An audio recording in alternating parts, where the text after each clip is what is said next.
I'm Gary, also known as Sibat Graphics on Facebook, Instagram, and TikTok.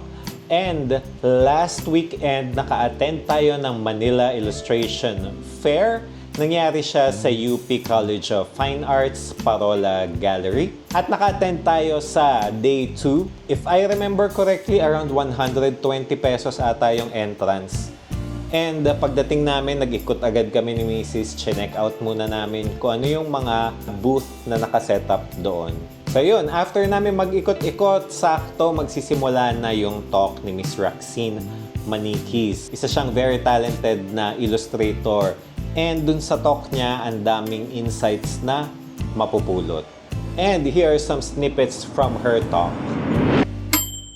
At the time, I was already known for drawing flora and fauna.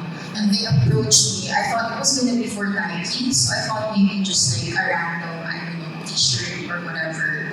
But they said, no, it's going to be for the Jordan brand. And I said, guys, are you sure? Kasi naman ako alam sa basket. So this was the final artwork I did for them. So if you ever visit Jordan BGC, you can still see this one. And then it was used for the limited edition Air Jordan 4 Extra Manila shoe packaging. And at the time, I thought it was a big deal. So like the brand said, Rax, can we use your work for ganito ganyan? And then just tell us how much to charge. I feel like nasa hama pa ako noon. Nasabi ko, frankly, gamitin niyo na. Okay lang.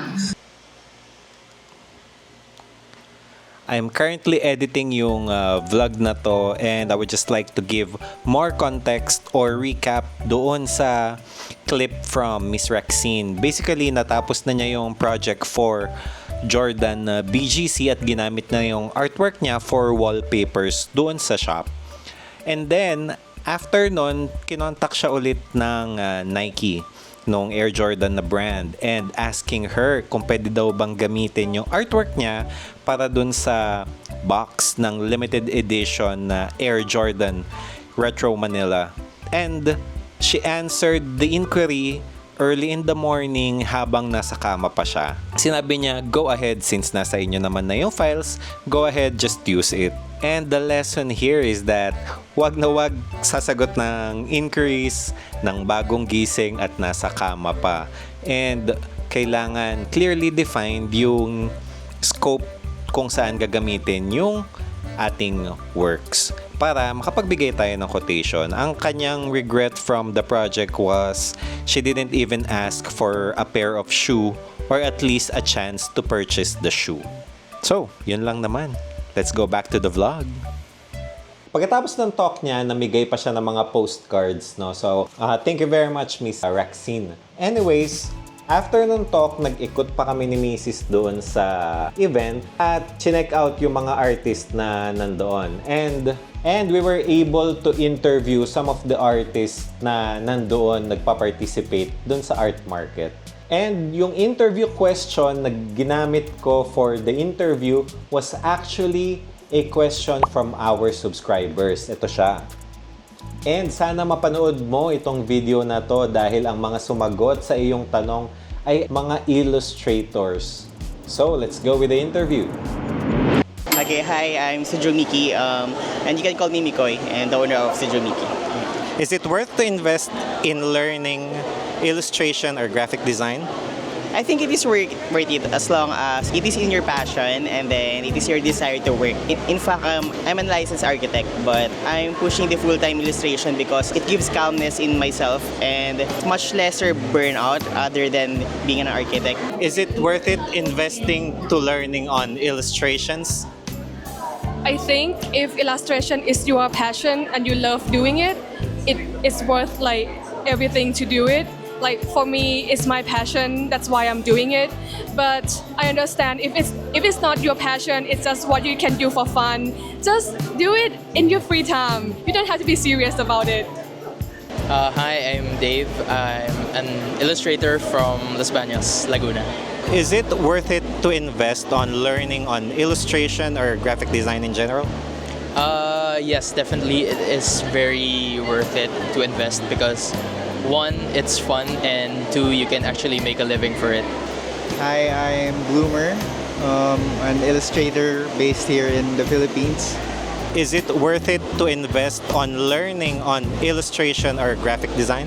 Yeah, I think so because especially now that with the age now of social media, like compared before, it's actually more gatekeep by the galleries. Now you can use social media to build your own name online, and yeah, it's actually thriving actually right now. Hi, I'm Krisha Salonga. I'm an advertising creative and illustrator from Parañaque City, Philippines. Is it worth it to invest on learning illustration or graphic design? I think yes, because I also work at advertising, right? And I feel like it helps if a junior creative can draw. So at least if he or she can express him or herself, he can just do it by illustrating. And also, it's an edge now because not all designers or art directors know how to draw.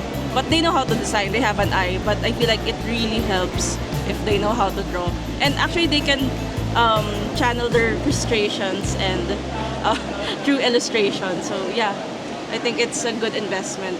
So next natin is syempre haul.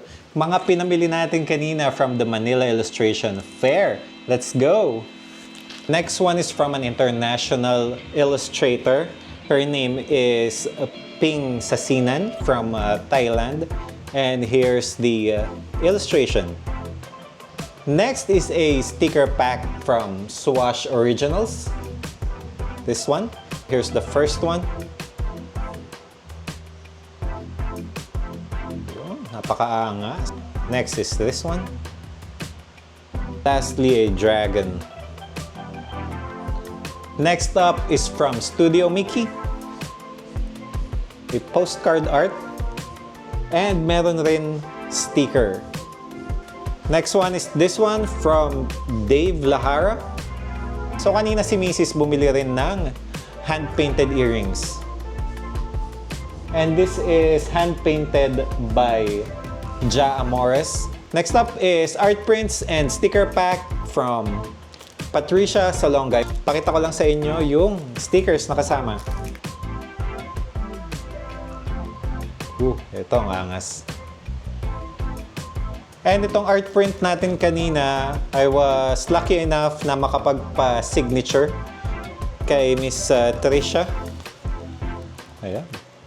Next one is probably my favorite purchase from the event. Art print from Bloomer Art. So definitely, malamang ipapa-frame ko to and ilalagay natin dito sa wall somewhere dyan. And meron pang isa pa from Bloomer Art. This one. Parang postcard. Siyempre, hindi kompleto kung wala tayong official merch ng Manila Illustration Fair 2024. So I bought their sticker pack. And ito lahat yung mga nabili natin from Manila Illustration Fair 2024.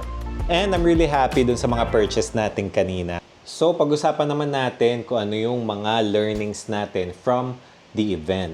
Dapat pala nag-attend ako ng multiple days. Kaso meron syempre mga projects pa na ginagawa and may ibang engagements pa ako. So next year siguro iba-block off ko yung calendar ko, no, para maka-attend ako ng multiple talks next year. Also, I'm very happy na meron ng event specifically para sa mga illustrators. I'm also happy sa event na to dahil kahit na on the rise na yung AI and generative art, meron pa ring event na talagang sineselebrate yung mga human-made art. So bilang isang illustrator myself, I couldn't miss this opportunity to attend. And syempre yung sa talk ni Miss Raxine, ang pinaka main key takeaway ko is yung importance of doing personal artwork. May nagtanong sa kanya doon, the question is something around paano niya na-discover yung kanyang personal style at paano niya nalaman na ito na yung gusto niyang gawin. So, simple lang yung answer ni Miss Raxine. Sabi lang niya, it makes me happy. And she explained na marami siyang sinubukan na styles. Kung naramdaman niya na yung ginagawa niyang style of artwork makes her happy, ayun, nagsettle na siya doon. And that's what she's actually known for, yung mga flowers and flora na drawings niya. At syempre, it also reminds me na dapat ako din personally ay dapat gumawa ng mga sarili kong artwork. Dahil yung mga ginagawa ko at mga pinupost ko online, lahat yon or most of it are commissioned artwork, mga shirt designs for clients. So, let's see. Sa future, gawa tayo ng mga personal artworks din. At ipopost rin natin yun dito at sa iba ko pang social media channels. Okay? And just to add, I'm also happy na merong Manila Illustration Fair na hindi lang basta art market kung hindi gumagawa rin sila ng talks at workshops para sa mga illustrators. Yun nga lang, unfortunately, hindi ako nakasali sa kahit anong workshop and isang talk lang yung na-attendan ko. So, maybe next year babawi ako and sana magtuloy-tuloy pa tong Manila Illustration Fair. Nga pala, I want to take this opportunity to thank lahat ng mga artists na na-interview natin during the event. Maraming salamat po. And sa'yo din na nanonood, maraming salamat sa suporta. If you have any questions tungkol sa event, make sure to comment down below. And sana na-enjoy mo tong video. Kung nagustuhan mo yung ganitong klaseng content about art, illustration, shirt design, freelance life, then please do consider subscribing. Baka naman. And i-check out mo na rin yung mga previous videos natin. Yun lang naman for now. Salamat!